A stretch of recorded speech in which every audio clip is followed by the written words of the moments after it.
UP TET के लिए special class है आज नंबर सिस्टम। तो यूपी टेट वाले जो भी विद्यार्थी हैं या जीडी वाले होंगे, आरआरबी वाले, वो भी देख सकते हैं।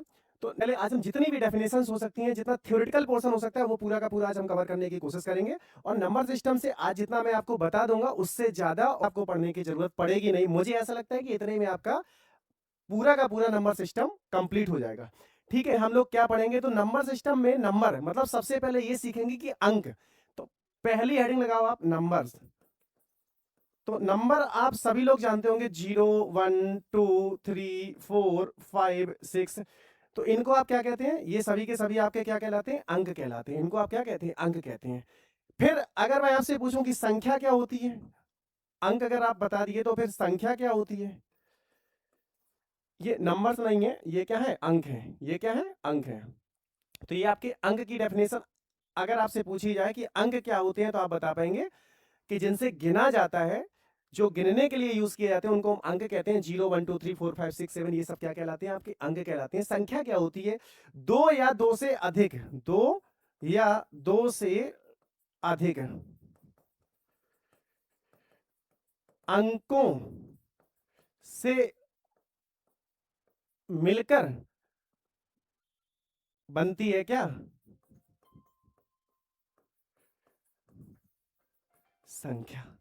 क्या बनती है आपकी? संख्या।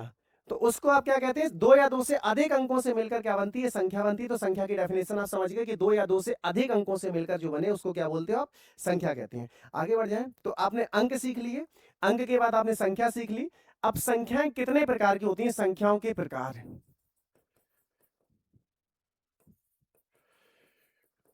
एकदम बेसिक से पढ़ेंगे और एकदम डिटेल में पढ़ेंगे। बेसिक से पढ़ेंगे और डिटेल में पढ़ेंगे, और पूरा का पूरा जितने भी टाइप के क्वेश्चन बन सकते हैं जो आजकल पूछे जा रहे हैं, वो हम सभी पढ़ेंगे। तो संख्याओं के प्रकार में पहली हेडिंग आप लगा लो, कॉम्प्लेक्स नंबर। और कॉम्प्लेक्स नंबर की हिंदी जो होती है वो क्या होती है? सम्मिश्र संख्याएं। इसको आप क्या कहते हैं? सम्मिश्र संख्याएं। कॉम्प्लेक्स नंबर्स ये क्या कहलाती हैं? आपकी सम्मिश्र संख्याएं। सम्मिश्र संख्याएं क्या होती हैं? देखिए, गंगा बही, गंगा बहते बहते आ रही थी, तो रास्ते में क्या मिली? एक संख्याएं थी, एक संख्याओं का ढेर लगा हुआ था। उन संख्याओं के ढेर को हम क्या कहते हैं? कॉम्प्लेक्स नंबर कहते हैं। मतलब जिसमें एक आप डस्टबिन रख दीजिए या फिर आप एक थैला रख दीजिए, उसमें सबको डाल दीजिए। 0 1 2 3 4 माइनस प्लस इंटीजर्स आपके जो भी है ना, सबको आप उसमें डाल दीजिए, तो वो सब मिलके क्या बनती है? आपकी कॉम्प्लेक्स नंबर बनती है। कॉम्प्लेक्स नंबर को जब आप आगे पढ़ोगे, तो कॉम्प्लेक्स नंबर जो होती हैं, उनको अगर डिवाइड कर दिया जाए तो दो भागों में डिवाइड किया जाता है। एक होता है आपका रियल नंबर्स, एक क्या होता है? वास्तविक संख्याएं। वास्तविक संख्याएं। मुझे लगता है कि मैं एक काम करता हूं, इस पे समझते हैं। कॉम्प्लेक्स नंबर मतलब सम्मिश्र संख्याएं,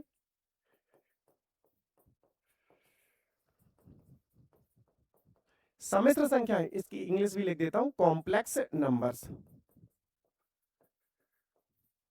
कॉम्प्लेक्स नंबर को जब आप आगे बढ़ोगे, तो इसमें होती हैं आपकी वास्तविक संख्याएं, और दूसरी आपकी क्या होती है? काल्पनिक संख्याएं। ध्यान से समझते चलेंगे। देखो, दोबारा मैंने बताया ना कि दोबारा आपको पढ़ने की जरूरत नहीं पड़ेगी। इतने डिटेल में हम इन सारी चीजों को पढ़ लेंगे। आप क्वेश्चन आएंगे और बहुत सारे क्वेश्चन डिटेल में पूछे जा रहे हैं, तो हम क्वेश्चंस को एकदम उड़ाते हुए चलेंगे कि कुछ बचेगा नहीं। काल्पनिक नंबर मतलब इमेजनरी नंबर्स, इमेजनरी नंबर्स जिसको आप आई से रिप्रेजेंट करते हैं। और आई स्क्वायर की जो वैल्यू होती है वो क्या होती है? -1 होती है। तो आई की वैल्यू क्या हो जाएगी? रूट में -1। केवल आप इतना ही याद रखो। इसमें इमेजनरी नंबर्स में आप केवल क्या याद रखोगे कि इमेजनरी नंबर्स जो काल्पनिक संख्याएं होती हैं, काल्पनिक संख्याएं, आई स्क्वायर की वैल्यू -1 होती है, तो आई की वैल्यू कितनी होगी? 1 होगी। इतना ही पूछा जाएगा, ज्यादा से ज्यादा इतना पूछा जाता है। या फिर आगे अगर पूछा जाए तो आई की पावर 4 कर दे, 8 कर दे, तो फिर वैल्यू सबकी उसकी कितनी बनती चली जाएगी? आपकी आई स्क्वायर की वैल्यू अगर -1 है, तो आई की पावर 4 की वैल्यू क्या हो जाएगी? आपकी 1 हो जाएगी। अपने काम की चीज है वास्तविक संख्याएं। वास्तविक संख्याएं क्या होती हैं? रियल नंबर जिनको बोलते हो आप। तो रियल नंबर्स क्या होती हैं? देखो, रियल नंबर्स,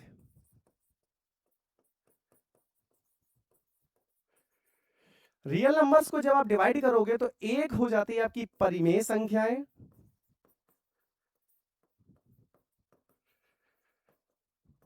एक क्या हो जाती है आपकी परिमेय संख्याएं, जिसको आप बोलते हैं रेशनल नंबर्स, जिसको आप क्या बोलते हो, रेशनल नंबर्स। और दूसरी होती हैं आपकी अपरिमेय संख्याएं,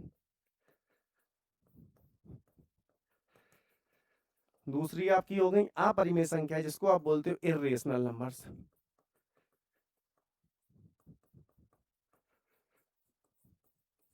इर्रेशनल नंबर्स।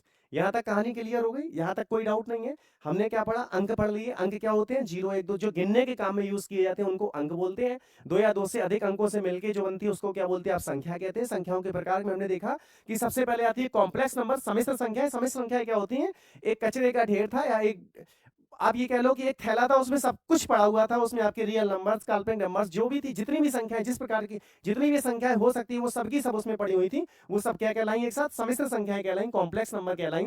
जब उनको हमने डिवाइड किया फर्दर, तो पहली हो गई आपकी वास्तविक संख्या, जिसको इंग्लिश में कहते हैं रियल नंबर्स, और दूसरी हो गई आपकी काल्पनिक नंबर्स, काल्पनिक संख्याएं, जिनको आप इंग्लिश में कहते हैं इमेजिनरी नंबर्स। इमेजिनरी नंबर्स में मैंने दो बातें आपको बताई कि आई की वैल्यू रूट -1 होती है, आई स्क्वायर की वैल्यू -1 होती है, और आई की पावर 4 कर दोगे तो वैल्यू कितनी निकल के आएगी, 1 निकल के आएगी। फिर हम वास्तविक संख्याओं की बात करें तो वास्तविक संख्याओं को जब फर्दर डिवाइड करोगे तो वास्तविक संख्याएं दो तरह से, एक परिमेय संख्या है और एक अपरिमेय संख्या है। परिमेय संख्या मतलब रेशनल नंबर्स और इर्रेशनल नंबर्स। यहां तक कहानी क्लियर हो गई, यहां तक कोई डाउट नहीं होगा। अब हम आगे बढ़ते हैं किसकी तरफ, परिमेय संख्याएं की तरफ। तो परिमेय संख्याएं जो आपकी होती हैं,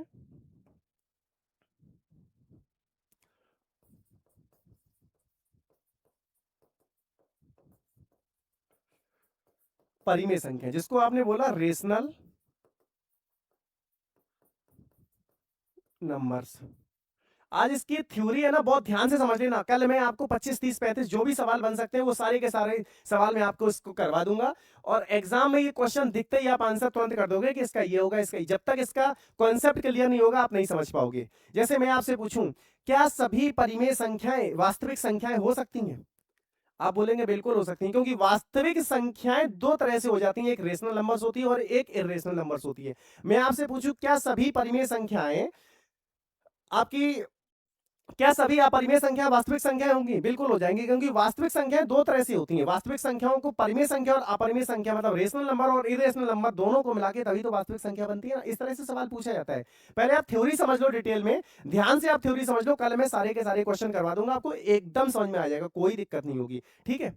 रेशनल नंबर से परिमेय संख्या की बात करें तो हम परिमेय संख्याओं को दो तरीके से पढ़ेंगे। परिमेय संख्या देखो क्या क्या होती है।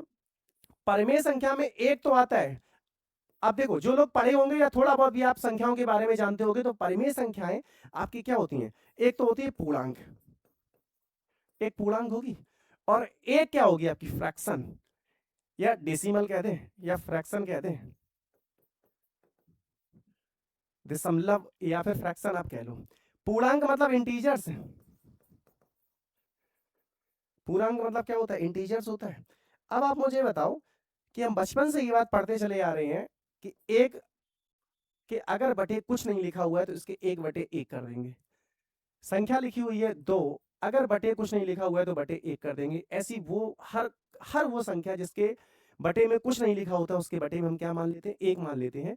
तो ये 1 2 3 4 5 6 7 8 ये सब क्या होती हैं, ये सब की सब आपके पूर्णांक होते हैं कि नहीं होते हैं। अगर ये सब के सब आपके पूर्णांक होते हैं तो परिमेय संख्या क्या होती है। देखिए अभी मैं केवल ये बता रहा हूं कि संख्याओं को फर्दर कितने तरीके से डिवाइड किया गया, बाद में इन सबकी डेफिनेशंस पढ़ेंगे। परिमेय संख्याएं वो संख्याएं होती हैं जिसको A/B फॉर्म में, या हिंदी में लिख दूं मैं, जिसको P/Q के रूप में लिखा जा सकता है।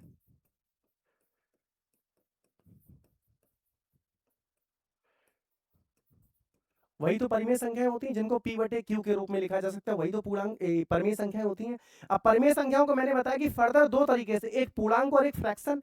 फ्रैक्शन आप ये कह सकते हो कि 3/5, क्या ये परिमेय संख्या है, बिल्कुल है, 3/5 परिमेय संख्या होती है। क्या मैं लिख दूं पॉइंट का 2, क्या ये परिमेय संख्या है, बिल्कुल है, क्योंकि पॉइंट का 2 का मतलब क्या होता है 2/10, तो ये 1/, कितना लिखा हुआ है, 5 लिखा हुआ है। तो फ्रैक्शन आपके जो डेसिमल्स होती हैं या फ्रैक्शंस होते हैं वो सबके सब आपकी क्या है, परिमेय संख्याएं हैं। पूर्णांक की अगर बात की जाए तो पूर्णांक को फर्दर 3 भागों में बांटा गया है। यहाँ पे बहुत इंपॉर्टेंट बात मैं आपको बताने जा रहा हूं और आप ध्यान से इस बात को नोट कर लेना, लिख लेना, और इसके नोट्स चाहिए तो कमेंट में बता देना कि सर इसके नोट्स चाहिए।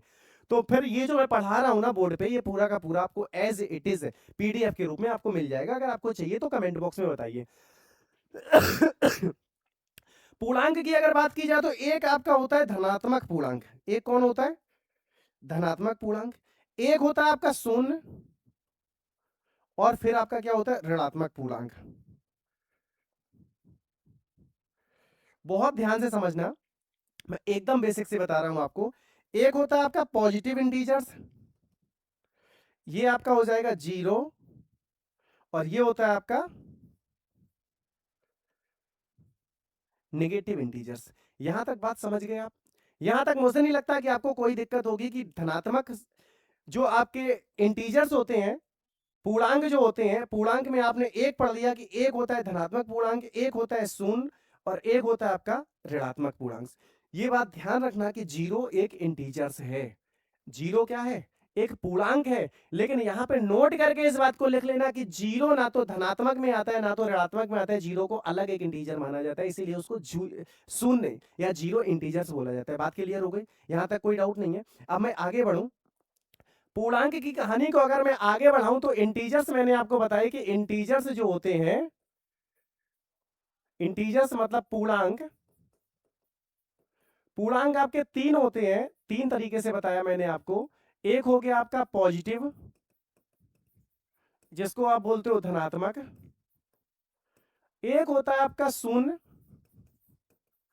जिसको आप बोलते हो 0, और एक होता है आपका नेगेटिव, जिसको आप बोलते हो ऋणात्मक। यहां तक किसी भी बच्चे को कोई दिक्कत हो तो मुझे कमेंट बॉक्स में बताओ कि सर ये दिक्कत है। क्लियर हो गई बात? अब धनात्मक पूर्णांक की अगर बात की जाए तो धनात्मक पूर्णांक आपके 1, 2, 3, 4, 5 और डॉट डॉट डॉट, ये सबके सब क्या है, आपके धनात्मक पूर्णांक हैं। शून्य की बात की जाए तो ये 0 हो गया, और ऋणात्मक पूर्णांक की बात की जाए तो -1, -2, -3, -4 डॉट डॉट डॉट, ये सब आपके क्या हो गए, निगेटिव इंटीजर्स हो गए। यहां तक क्लियर है? यहां तक कोई डाउट नहीं होगा। आगे अगर बढ़े तो 1, 2, 3, 4 वो पॉजिटिव इंटीजर्स जो होते हैं, धनात्मक पूर्णांक जो होते हैं, इन्हीं को आप कहते हो प्राकृतिक संख्याएं। जब आप क्वेश्चन करोगे ना तब आपको ये बात पता चलेगी कि ये मैंने आपको पूरा इतना डिटेल में क्यों समझा रहा हूं। बहुत इंपॉर्टेंट टॉपिक है, इतने सारे क्वेश्चंस आपको देखने को मिलेंगे, और प्रीवियस ईयर क्वेश्चन उठा के देखो कैसे कैसे सवाल पूछे जा रहे हैं। तो 1, 2, 3, 4, 5 ये जो धनात्मक मतलब पॉजिटिव इंटीजर्स, धनात्मक पूर्णांक जो होते हैं, उनको आप क्या कहते हो, नेचुरल नंबर्स। और नेचुरल नंबर्स को क्या लिखा जाता है, नेचुरल नंबर्स। ये आपकी क्या है, प्राकृतिक संख्याएं, जिसको आप बोलते हो नेचुरल नंबर्स। अब दूसरी बात यहां पे बहुत इंपॉर्टेंट है, ध्यान से समझना इस बात को, कि अगर पॉजिटिव इंटीजर्स के साथ, पॉजिटिव इंटीजर्स के साथ शून्य को ऐड कर दिया जाए, किसको ऐड कर दिया जाए, शून्य को ऐड कर दिया जाए, ये जो पॉजिटिव इंटीजर्स हैं इनको अगर शून्य के साथ मिला दिया जाए तो ये बन जाता है आपका पूर्ण संख्या, पूर्ण संख्याएं, जिसको आप बोलते हो होल नंबर्स। मुझे लगता है कि अब आपकी जो कंफ्यूजन है पूरी तरह से खत्म हो गई होगी। पहले हमने क्या पढ़ा, कॉम्प्लेक्स नंबर। एक बार फिर से देख लो, रिवाइज कर लेते हैं बात को। कॉम्प्लेक्स नंबर सम्मिश्र संख्याएं, मैंने बताया कि एक थैला था उसमें सब संख्याएं पड़ी हुई थी, उसमें सब मिक्स था, तो उनको बोला गया कि नहीं ये भाई कॉम्प्लेक्स नंबर्स हैं, इसमें से कुछ कॉम्प्लेक्स मतलब जटिल होता है, सम्मिश्र होता है, तो कॉम्प्लेक्स मतलब इनसे समझ नहीं आ सकता है कि किस प्रकार की समस्या संख्याएं हैं, तो इसलिए उनको नाम दिया गया कॉम्प्लेक्स नंबर्स। जब उन थैले में से एक एक चीज निकाली गई उस थैले में से, तो पहले निकल के आ गई वास्तविक संख्याएं निकल के आई, और कुछ काल्पनिक संख्याएं निकल के आई। काल्पनिक संख्या में मैंने आपको बताया केवल आई, आपको याद रखना है कि आई की जो वैल्यू होती है माइनस का √1 होता है, और आई स्क्वायर की वैल्यू 1 होती है। यहां तक बात क्लियर होगी, और काल्पनिक संख्याएं आपके सिलेबस में इतना ही है, बात खत्म। या फिर आई की पावर 4 करोगे तो ये क्या हो जाएगा, आई स्क्वायर कर दोगे, आई स्क्वायर का फिर से स्क्वायर करोगे तो एक आई की वैल्यू, तो इसकी वैल्यू हो जाएगी +1। बस इतना याद रखना है। वास्तविक संख्याओं की बात करी जाए तो रियल नंबर्स जो होती हैं, तो रियल नंबर्स को फर्दर दो भागों में बांटा गया। जब रियल नंबर्स का झोला निकला तो उस झोले में से दो अलग अलग दो अलग अलग संख्याएं निकली। एक निकली परिमेय संख्या और एक निकली अपरिमेय संख्याएं। तो हमने क्या पढ़ा, एक परिमेय संख्याओं को पढ़ लिया, एक अपरिमेय संख्याओं को पढ़ा। परिमेय संख्या मतलब रेशनल नंबर्स होती हैं, अपरिमेय संख्याएं इर्रेशनल नंबर्स होती हैं। अपरिमेय संख्या, परिमेय संख्याओं की डेफिनेशन जब हमने देखी कि परिमेय संख्या की डेफिनेशन क्या होती है कि वे संख्याएं जिनको p बटे q के रूप में लिखा जा सकता है वो क्या कहलाती हैं, परिमेय संख्याएं कहलाती हैं। और जिनको p बटे q के रूप में, अभी हम आगे आएंगे, p बटे q के रूप में नहीं लिखा जा सकता, that is called irrational numbers, मतलब उनको अपरिमेय संख्याएं कहते हैं। बात क्लियर? परिमेय संख्या की परिभाषा समझ गए? परिमेय संख्या वो संख्या जिनको p बटे q के रूप में लिखा जाए, ये लिखा हुआ है। तो ये क्या है, परिमेय संख्या है। जिनको p बटे q के रूप में नहीं लिखा जा सकता वो क्या कहलाएंगी, आपकी अपरिमेय संख्या कहलाएंगी। अब परिमेय संख्या का झोला खोला गया, परिमेय संख्या का जब थैला खोला गया तो उसमें पता चला कि कुछ तो पूर्णांक निकले और कुछ फ्रैक्शन निकले। परिमेय संख्या का जब थैला खोला गया तो उसमें से क्या निकला, पूर्णांक निकला, और पूर्णांक के बाद क्या निकली, फ्रैक्शंस निकले। तो फ्रैक्शन देखो 3/5 को भी आप परिमेय संख्या कहते हो, 0.2 को भी आप परिमेय संख्या कहते हो। तो इसका मतलब ये क्या लिखा हुआ है, जो परिमेय संख्या रेशनल नंबर्स थी उनको p बटे q के रूप में लिखा जा सकता था। इसलिए हमने बताया आपको कि जिनको p बटे q के रूप में लिखा जाए वो क्या कहलाती है, परिमेय संख्या। परिमेय संख्या का जब थैला खोला गया तो उसमें पूर्णांक निकल के आ गए और क्या निकल के आ गए, फ्रैक्शन निकल के आ गए। तो फ्रैक्शन की बात तो यहीं पे कंप्लीट हो गई, आगे बढ़ेंगे। अब हम आ जाते हैं पूर्णांक में। पूर्णांक क्या होते हैं, पूर्णांक का जब झोला फिर से थैला निकाला गया और पूर्णांक का जब थैला निकाला गया उसमें 3 तरह की संख्याएं निकली। एक तो धनात्मक संख्या निकली, एक शून्य निकली और एक ऋणात्मक संख्या निकली। तो हमने उनको 3 भागों में बांट दिया, एक धनात्मक पॉजिटिव इंटीजर्स, एक शून्य जीरो इंटीजर्स और एक आपकी ऋणात्मक मतलब नेगेटिव इंटीजर्स। बात क्लियर हो गई? तो यहाँ पे आपके धनात्मक, शून्य और ऋणात्मक 3 इंटीजर्स आपके निकल के आए। अब हम बात करते हैं इंटीजर्स की, मतलब पूर्णांक की। तो पूर्णांक थैले में 3 तरह की संख्या निकली, धनात्मक, शून्य और नेगेटिव। अब मैंने पहले संख्याओं को पढ़ा, पॉजिटिव इंटीजर्स को पढ़ा। तो पॉजिटिव इंटीजर्स 1 2 3 4 5 6 7 8 चलते गए। तो ये संख्याएं आपकी क्या कहलाई, पॉजिटिव इंटीजर्स मतलब धनात्मक पूर्णांक। शून्य मतलब जीरो है, और जो नेगेटिव मतलब नेगेटिव, जो ऋणात्मक पूर्णांक थे वो क्या थे, -1 से लेके आप चलते चले जा रहे हैं। तो ये आपकी क्या कहलाई, नेगेटिव इंटीजर्स।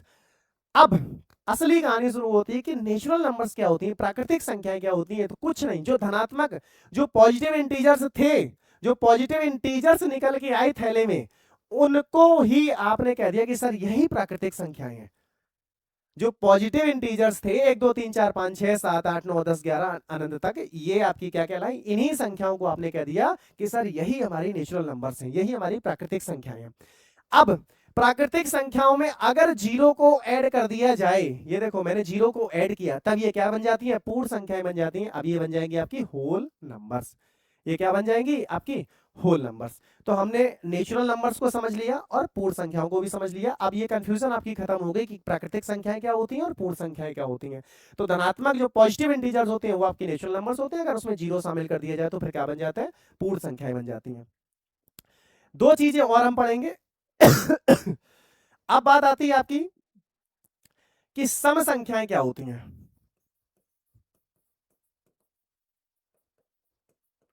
अब हम सीधे कहां पे आ जाएंगे, सम संख्याओं पे। सम संख्याएं क्या होती हैं, तो वो सभी प्राकृतिक संख्याएं, all those natural numbers which are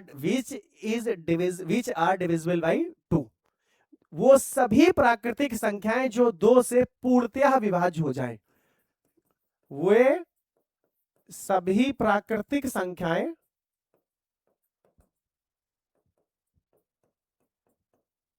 जो 2 से पूर्णतया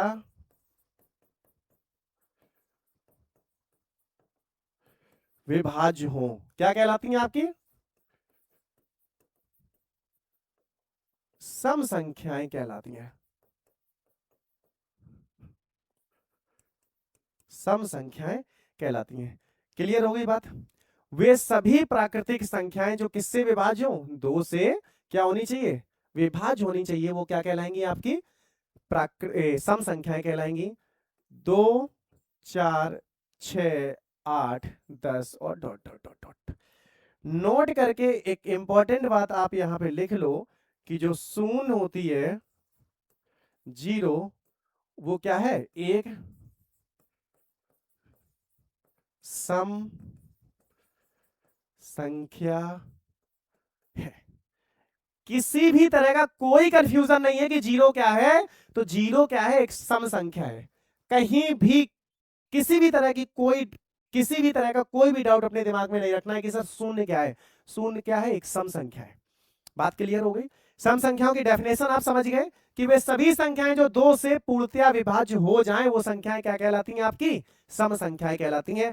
अब बात आती है विषम संख्याओं की। सम संख्याओं की इंग्लिश भी लिख दें, इवन नंबर्स।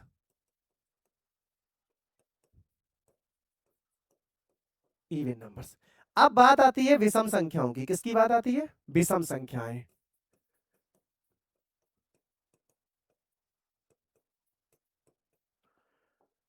विषम संख्याएं मतलब ऑड नंबर्स।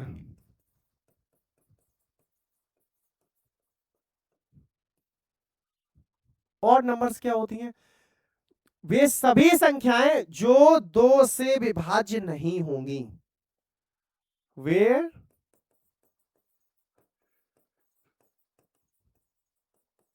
सभी संख्याएं जो दो से विभाज्य ना हो वो क्या कहलाती हैं, आपकी ऑड नंबर्स कहलाती हैं।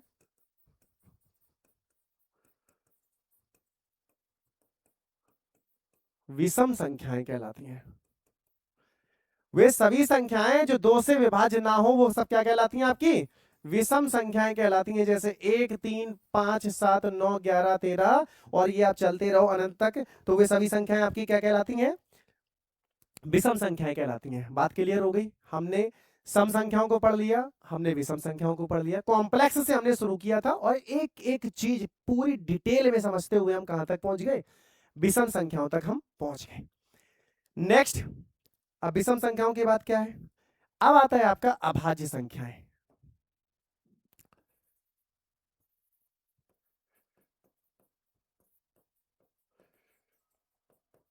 ये भी बहुत इंपॉर्टेंट है, जिसको आप बोलते हो प्राइम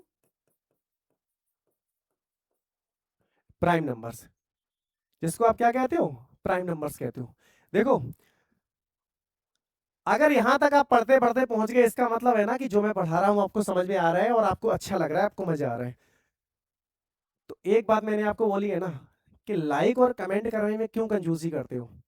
सेशन अच्छा लग रहा है, सेशन में आपको मजा आ रहा है, पढ़ने में आपको अच्छा लग रहा है, तो फिर आप इस क्लास को लाइक भर भर के लाइक करो यार। दोस्तों के साथ शेयर करो, भाई मैं पढ़ रहा हूं तो तुम भी पढ़ो। ये बात आप उनको बता सकते हो कि नहीं बता सकते हो। और कमेंट, आपको कोई भी दिक्कत है, किसी भी तरह की अगर आपको कोई समस्या है तो आप पूछ सकते हो। किसी भी तरह की अगर आपको कोई समस्या है, कहीं पे भी आपको समझ में नहीं आ रहा है, तो फिर आप कमेंट में पूछ सकते हो। और आपको क्लास अच्छी लग रही तो कम से कम आप थोड़ी तारीफ तो कर सकते हो, नहीं कर सकते। कह नहीं सकते कि हाँ सर अच्छा लग रहा है, समझ में आ रहा है। तारीफ मत करो, हाँ और ना का तो जवाब दे सकते हो कि हाँ सर अच्छा लग रहा है, समझ में आ रहा है। चलो, वो तो मर्जी आपकी है, लेकिन इतना तो आपका बनता है ना कि एटलीस्ट मैं अगर इतनी लंबी क्लास ले रहा हूं और आपकी और एक एक चीज आपको डिटेल में समझा रहा हूं। यूपी टेट के पेपर में जब आप बैठोगे, जब चीजें आपको एकदम रखी हुई मिलेंगी आपके सामने, आपको लग रहा है तो पूरा पूरा पढ़ के आया हूं, तो फिर लाइक करने में क्या जा रहा है, कमेंट करने में क्या जा रहा है आपका, कंजूसी कर रहे हो ना। और जब पेपर उठा के देखोगे और पेपर में ये सब चीजें जब रखी हुई होंगी, तो वहीं आके इतनी मार मारूंगा ना कि जब पढ़ाया था तब तो पढ़ नहीं रहे थे, तब तो पता नहीं ध्यान कहाँ था। और जब पेपर में आया और पेपर में अब आप गलत करके आ रहे हो, वहीं आके पेपर में ही आके मार मारूंगा। चलो, अभाज्य संख्याओं। अभाज्य संख्याओं की डेफिनेशन क्या होगी, all those natural numbers which has only one factor that is one.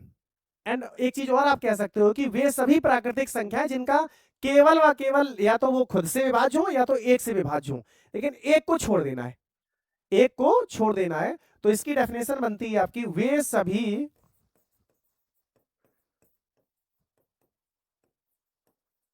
प्राकृतिक संख्याएं।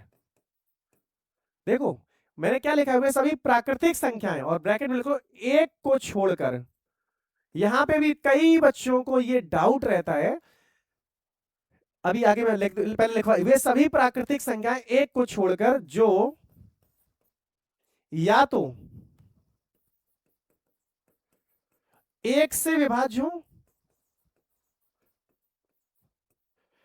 या स्वयं से। अभाज्य संख्याएं क्या कहलाती हैं? अभाज्य संख्याएं कहलाती हैं। जैसे अब ये चीज यहां आप ध्यान से देखिए, जैसे 2 3 5 7 11 और ये 13 और dot dot dot dot dot dot dot. अब इसमें 2-3 बातें हैं ना, बहुत ध्यान से समझने वाली है। पहली बात तो ये कि 2 इकलौती सम प्राइम नंबर्स हैं। 2 इकलौती। अगर क्वेश्चन ये आ जाता है कि 2, या इस तरह से पूछ ले कि वह अभाज्य संख्या कौन सी होगी जो इवन हो, जो सम हो, तो आंसर आपका क्या होगा? 2। 2 इकलौती एकमात्र इवन नंबर होती है जो क्या कहलाती है? प्राइम नंबर्स कहलाती है। दूसरा क्वेश्चन ये बनता है कि पहली प्राइम नंबर्स कौन सी है? तो पहली प्राइम नंबर भी 2 ही है, एक नहीं होगी। ये बात ध्यान रखना है कि पहली प्राइम नंबर भी आपकी कौन सी होगी? 2 ही होगी। इकलौती वो पूछते हैं कि वो प्राइम नंबर कौन सी है जो सम होगी, तो 2 है। पहली प्राइम नंबर अगर आपसे पूछ ले तो भी क्या होगी? आंसर क्या कहलाएगा आपका? 2 ही कहलाएगा। तो 2 फर्स्ट प्राइम नंबर होती है जो इवन भी है और ये फर्स्ट प्राइम नंबर भी है। बात क्लियर हो गई? 2 के रूप 2 की बात क्लियर हो गई। यहां पे भी डाउट नहीं हो रहा है कि सर 2 प्राइम नंबर, सर ये तो इवन नंबर होती है। इवन है तो क्या हो गया, लेकिन पहली अभाज्य संख्या तो 2 ही है ना। यहां तक ठीक है ना? बात समझ गए? तो 2 में अगर कोई आपको डाउट है तो स्टार लगा के आप लिख लेना कि पहली प्राइम नंबर कौन सी होगी? 2। और वह प्राइम नंबर अभाज्य संख्या कौन सी है जो सम है, तो भी आंसर आपका क्या बनेगा? 2। अब इस बात को मैं थोड़ा डिटेल में यहां समझाता हूं आपको। प्राइम नंबर्स कभी कभी क्वेश्चन में ये भी पूछ लेता है कि 1 से लेके 50 तक या 1 से लेके 100 तक कुल कितनी प्राइम नंबर्स होती हैं। तो ये मैं टेबल आपको बना के दे रहा हूं, आप डायरेक्ट नोट कर लीजिएगा।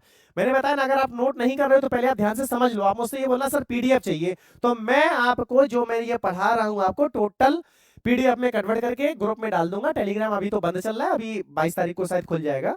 तो टेलीग्राम जैसे ही खुलेगा मैं ये पूरी पीडीएफ आपको टेलीग्राम में डाल दूंगा। वहां पे आप जाके इसको बार बार रिवाइज कर लेना। देखिए क्वेश्चन सीधे फंसेंगे। कल मैं आपको आज टॉपिक पढ़ा दे रहा हूं और नेक्स्ट क्लास में आपके जितने भी 35 70 50 40 जो भी क्वेश्चन आपके बन सकते हैं, जितने भी वैरायटीज के क्वेश्चन आपके बन सकते हैं, वो मैं सारे के सारे आपको करवा दूंगा।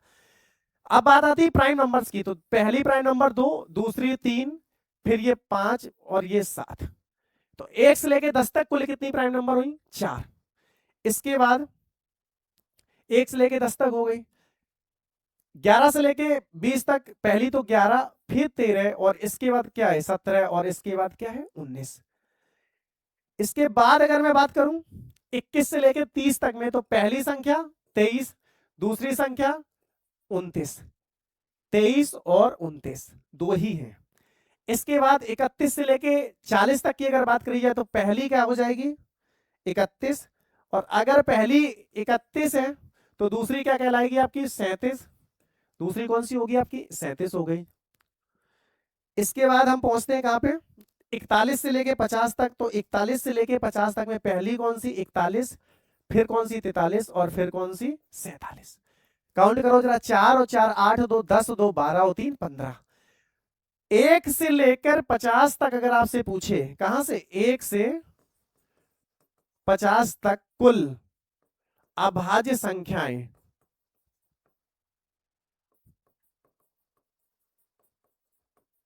क्वेश्चन कभी कभी डायरेक्ट पूछ लेता है, तो आंसर क्या बनेगा आपका?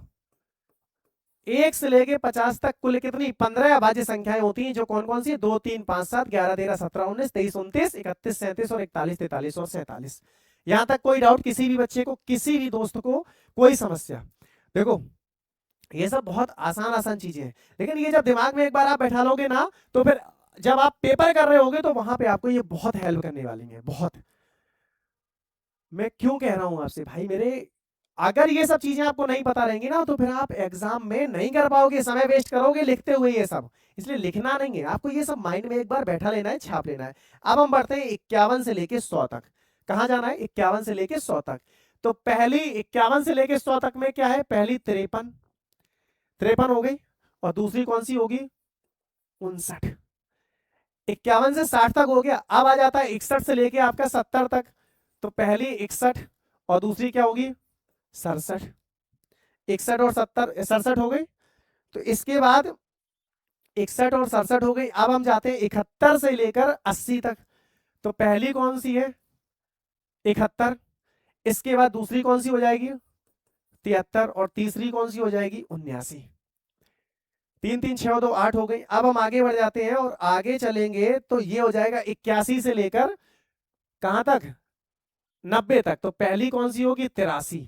पहली संख्या कौन सी है? 83। और दूसरी संख्या कौन सी है? 89।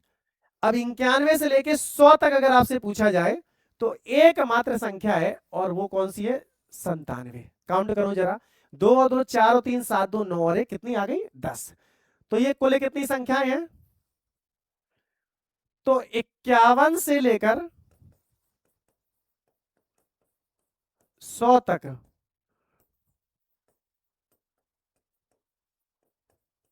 कुल अभाज्य संख्याएं। तो टोटल कितना उत्तर बन जाएगा आपका? 10। कितना उत्तर बनेगा? 10। तो 1 से लेकर 50 तक टोटल 15 होती है, और 51 से लेकर 100 तक टोटल कितनी होती है? 10 होती है। अब अगर मैं आपसे पूछूं कि भाई आप मुझे ये बता दो कि 1 से लेकर 100 तक कुल अभाज्य संख्याएं। तो अब किसी भी भाई को ये बताने में दिक्कत नहीं होगी कि सर टोटल 1 से लेकर 100 तक, क्या लिख दिया हमने? 1 से लेकर 100 तक टोटल कितनी संख्याएं होती हैं? 25 संख्याएं होती हैं। ये था टोटल, मैंने आपको प्राइम नंबर्स के बारे में डिटेल में बताया। बात समझ गए? प्राइम नंबर्स कौन संख्याएं होती है? प्राइम नंबर वे नंबर्स होती हैं जो केवल व केवल या तो 1 से घटेंगी, 1 से विभाज्य होंगी, या तो संख्या अपने आप में मतलब स्वयं से विभाज्य होंगी, वे ही संख्याएं अभाज्य संख्याएं कहलाती हैं। बात क्लियर है? यहां तक किसी भी भाई को, किसी भी दोस्त को अगर कोई दिक्कत हो तो बताओ, कमेंट में बताओ कि क्या दिक्कत है। किसी भी दोस्त को अगर कोई समस्या है तो आगे बढ़ जाए। प्राइम नंबर अब तक हमने पढ़ लिया। प्राइम नंबर के बाद अब हम आते हैं को प्राइम नंबर्स। को प्राइम नंबर्स क्या होती हैं? दो बातें और बचती हैं, एक तो को प्राइम नंबर्स और एक ट्विन प्राइम्स। बस यहीं पे आके बात अपनी खत्म हो जाती है। को प्राइम की अगर बात करिए तो को प्राइम नंबर्स कौन सी नंबर्स होती हैं? को प्राइम नंबर, बताओ को प्राइम नंबर्स कौन सी संख्याएं होती हैं? तो को प्राइम नंबर्स, इसको हटा दें, हाँ, सह अभाज्य संख्याएं। हिंदी में इसको क्या बोलेंगे? को प्राइम नंबर्स। हिंदी इसकी होगी सह अभाज्य संख्याएं।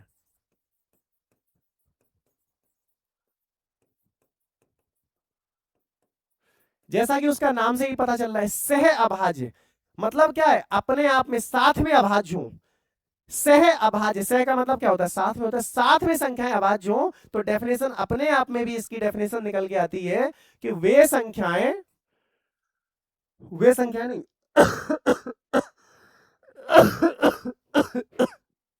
देखो,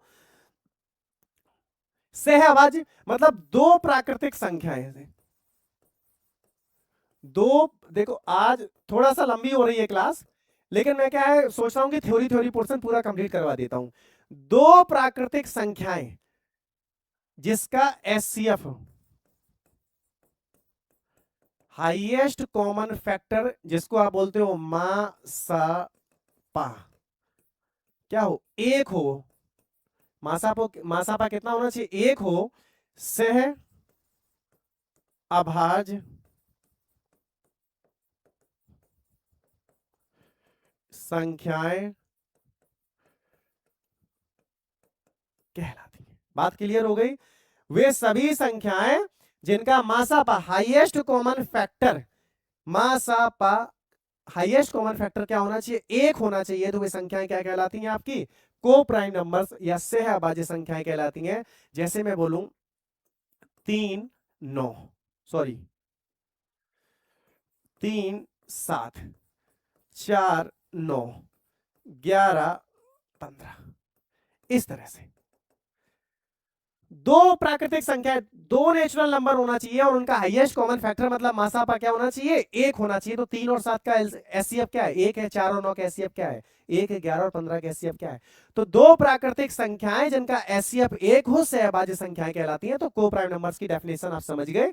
अभी मुझे नहीं लगता कि आपको इसमें दिक्कत आने वाली है। सवाल में अगर आपको थ्योरी में पूछ ले कि ऐसी दो प्राकृतिक संख्याएं जिसका एचसीएफ 1 है क्या कहलाएंगी, ऑप्शन में दे दे को prime numbers, twin prime numbers या प्राइम नंबर्स या कुछ और चौथा, तो फिर आंसर क्या बनेगा इसका, को प्राइम नंबर्स। वे संख्याएं क्या कहलाती हैं आपकी, को प्राइम नंबर्स कहलाती हैं। लास्ट है आपका ट्विन प्राइम नंबर्स, द्वि अभाज्य संख्याएं।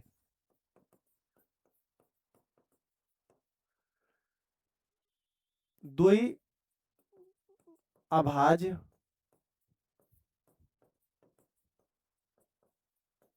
संख्याएं, इसकी क्या डेफिनेशन बनेगी बताओ। इसकी ट्विन प्राइम नंबर्स वे संख्याएं होती हैं, वे अभाज्य संख्याएं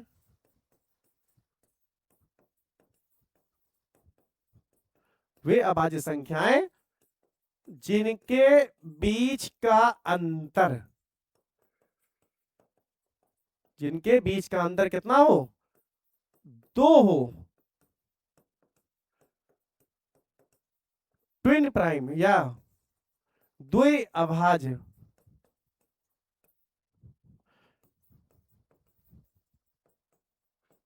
संख्याएं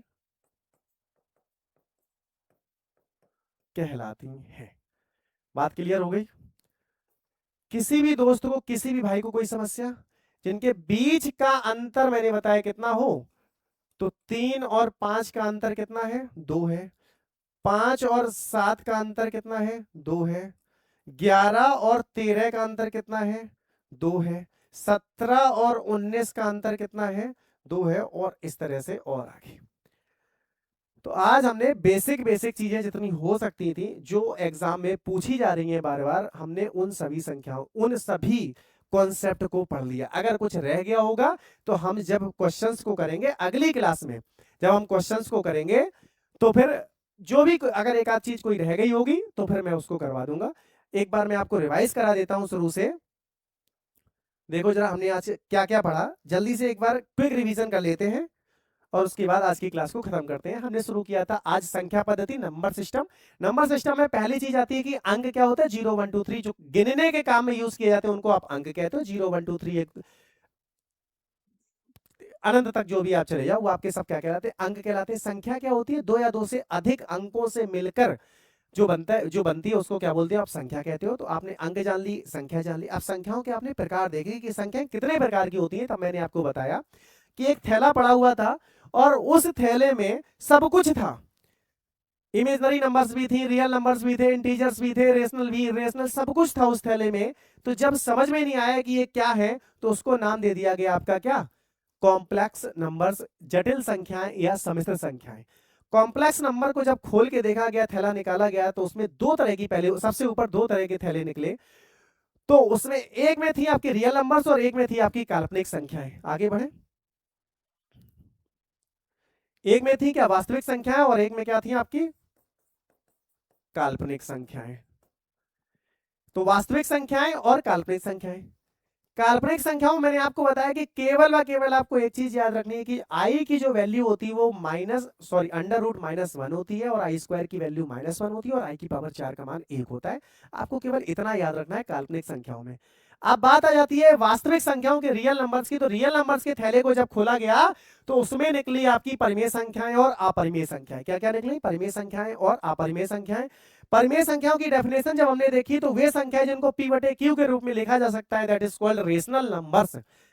और जिनको p बटे q के फॉर्म में नहीं लिखा जा सकता, that is called irrational numbers. जिसको p बटे q के रूप में नहीं लिखा जा सकता वो अपरिमेय संख्याएं, जिसको p बटे q के रूप में लिखा जा सकता है वो परिमेय संख्याएं हैं। परिमेय संख्या को थैला निकाला, उस थैले को फिर से खोला तो देखा उसमें क्या पूर्णांक पड़े हुए थे और फ्रैक्शन पड़े हुए थे। पूर्णांक थे और क्या थे, फ्रैक्शन थे। तो बचपन से आप पढ़ते चले आ रहे हो तो किसी भी संख्या के अगर बटे में या हर में कुछ नहीं लिखा है, डिनोमिनेटर में अगर कुछ नहीं लिखा है तो उसको आप एक कह देते हो और वो आपकी क्या कहलाती है, परिमेय संख्या कहलाती है। आपकी 1/1 हो गई, 2/1 हो गई, 3/1 हो गई, 3/5 हो गई, सब क्या है आपकी परिमेय संख्या है। तो आपने फ्रैक्शन देख लिया, पूर्णांक देखिए। अब हमने ऊपर निकाला पूर्णांक का थैला निकाला, तो पूर्णांक के थैले में देखा 3 तरह की संख्याएं थी उसमें। एक वो संख्या थी जो केवल प्लस प्लस प्लस थी, एक वो संख्या थी जीरो थी, और एक वो संख्या थी केवल minus minus minus minus minus थी। तो पूर्णांक आपके 3 तरह के हुए, धनात्मक पूर्णांक, जीरो और नेगेटिव पूर्णांक। बात क्लियर होगी। जब धनात्मक पूर्णांक को हमने आगे देखा तो धनात्मक पूर्णांक वो होते हैं 1 2 3 4 5 6 7 8 अनंत तक चलते चले जाओ, जीरो आपकी जीरो हो गई, और नेगेटिव इंटीजर्स ऋणात्मक पूर्णांक आपके -1 2 3 4 5 और माइनस अनंत तक चलते चले गए। फिर देखा आगे तो पॉजिटिव इंटीजर्स को ही नहीं, प्राकृतिक संख्याएं बोला गया। पॉजिटिव इंटीजर्स 1 2 3 4 5 जो 5 थे उन्हीं को क्या बोला गया, नेचुरल नंबर्स बोला गया। और नेचुरल नंबर्स मतलब धनात्मक पूर्णांक के साथ अगर शून्य को शामिल कर लिया जाए, इसको शामिल कर लिया जाए, तब क्या बन जाता है आपका, तब आपका होल नंबर्स बन जाता है, पूर्ण संख्याएं बन जाती हैं। बात क्लियर हो गई। नेचुरल नंबर समझ में आ गया। तो पॉजिटिव इंटीजर्स धनात्मक पूर्णांक को ही नेचुरल नंबर्स कहा जाता है। और नेचुरल नंबर्स मतलब पॉजिटिव इंटीजर्स के साथ अगर जीरो को मिला दिया जाए तब वो क्या बन जाती है, पूर्ण संख्याएं क्या बन जाती हैं, आपकी होल नंबर्स बन जाती हैं। आगे आते हैं, सम संख्याएं क्या होती है, वे सभी संख्याएं जो 2 से विभाज्य हो जाए आपकी सम संख्याएं कहलाती हैं। और मैंने यहाँ पे नोट करके एक बात आपको लिखवाई है, और बहुत डिटेल में आपको मैंने ये बात बताई कि जीरो किसी भी तरह का कोई डाउट नहीं है, जीरो आपकी एक सम संख्या होती है, किसी भी तरह का कोई डाउट नहीं है। बात क्लियर हो गई। आगे बढ़ते हैं, सम संख्याओं के बाद आता है आपका विषम संख्या। वे सभी संख्याएं जो 2 से पूर्णतः विभाज्य नहीं होती हैं आपकी क्या कहलाती है, विषम संख्याएं कहलाती हैं। 1 3 5 7 9 आपकी क्या है, विषम संख्याएं। विषम संख्याओं के बाद हम गए अभाज्य संख्याओं में। प्राइम नंबर्स क्या होती है, तो प्राइम नंबर्स वे संख्याएं होती हैं जो केवल व केवल जिसका एक फैक्टर हो, या अपनी संख्या व खुद हो, या फिर आप ये कह सकते हो जो केवल व केवल एक से विभाज्य और खुद से स्वयं से विभाज्य हो, लेकिन एक को छोड़ देना है। वे सभी प्राकृतिक संख्याएं जो एक से विभाज्य हो या खुद से विभाज्य हो, एक को छोड़कर तो प्राइम नंबर्स कहलाती हैं। प्राइम नंबर में दो बातें मैंने बहुत इंपॉर्टेंट आपको बताई कि पहली प्राइम नंबर आपकी 2 होती है, और वो प्राइम संख्या कौन सी होगी जो सम होती है, तो 2 एक ऐसी प्राइम नंबर है जो इवन होती है। बात क्लियर हो गई। तो 2 3 5 7 11 13 प्राइम नंबर्स को और डिटेल में हमने समझा कि 1 से लेकर 100 तक कुल आपकी 25 प्राइम नंबर्स होती हैं, जिसमें मैंने आपका ये बाइफरकेट करके पूरी एक टेबल तैयार कर दी। 1 से लेके 50 तक आपकी टोटल 15 होती हैं, और 51 से लेके 100 तक टोटल आपकी 10 होती हैं। तो दोनों को मिला के टोटल 1 से लेकर 100 तक अगर पूछा जाए आपसे तो कुल 25 प्राइम नंबर्स होती हैं। बात क्लियर होगी। प्राइम नंबर्स के बाद हम आगे को प्राइम पे सह अभाज्य संख्याएं। सह अभाज्य संख्याएं दो ऐसी प्राकृतिक संख्याएं जिनका हाईएस्ट कॉमन फैक्टर मतलब HCF या मासापा 1 होता है। मासापा कितना होना चाहिए, 1 होना चाहिए। वो संख्याएं क्या कहलाएंगी आपकी, सह अभाज्य, आपस में अभाज्य होनी चाहिए। 3 7 हो गया, 4 9 हो गया, 11 15 हो गया, ये हो गई को प्राइम नंबर्स। इसके बाद लास्ट था आपका ट्विन प्राइम। द्वि अभाज्य संख्याएं क्या होती हैं, तो द्वि अभाज्य संख्याएं वे संख्याएं होती हैं, ऐसी प्राइम नंबर्स, ऐसी दो प्राइम नंबर्स जिनके वे सभी मतलब वे अभाज्य संख्याएं जिनके बीच का अंतर कितना होना चाहिए, 2 होना चाहिए। 3 5 हो गया, 5 7 हो गया, इसके बाद आपका 11 13 हो गया, जिनके बीच का अंतर 2 हो तो वे ट्विन प्राइम नंबर्स कहलाती हैं। तो यहां तक हमने आज थ्योरी में लगभग सब कुछ कंप्लीट कर लिया। नंबर सिस्टम में जो थ्योरी जितनी हो सकती है वो हमने पूरी की पूरी आज पढ़ ली। कल की क्लास आपकी बहुत इंपॉर्टेंट होगी, क्योंकि आज जो थ्योरी पढ़ी है कल वो प्रैक्टिकल कराएंगे, और वो सभी क्वेश्चन जो इस थ्योरी बेस्ड बन सकते हैं वो सारे के सारे क्वेश्चन मैं आपको नेक्स्ट क्लास में करवा दूंगा। ठीक है, तो अगर मजा आया, देखो ये सब पढ़ाने में गला चौक ले जाता है। तुम सब हो ना कि क्लास को लाइक करने में और शेयर करने में इतना कंजूसी करते हो, और कुछ तो इतने महान महान भाव होते हैं जो ज्ञान बांटने लग जाते हैं कि आप ये कमी है वो कमी है, यहाँ पे आके खड़े होके आपको बताओ कि क्या कमी है। और कहीं कोई दिक्कत है तो मैं आने आप कमेंट बॉक्स में आपको बताया ना कि कोई भी किसी भी तरह की कोई समस्या है तो आप कमेंट में बताओ ना।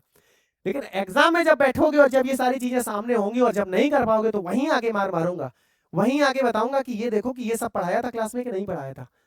ठीक है, चलिए आज की क्लास में यही ब्रेक करता हूँ। नेक्स्ट क्लास आप ध्यान से देखना और जरूर देखना, बहुत मोस्ट इंपॉर्टेंट क्लास आपकी होने वाली है। ठीक है, चलो ओके।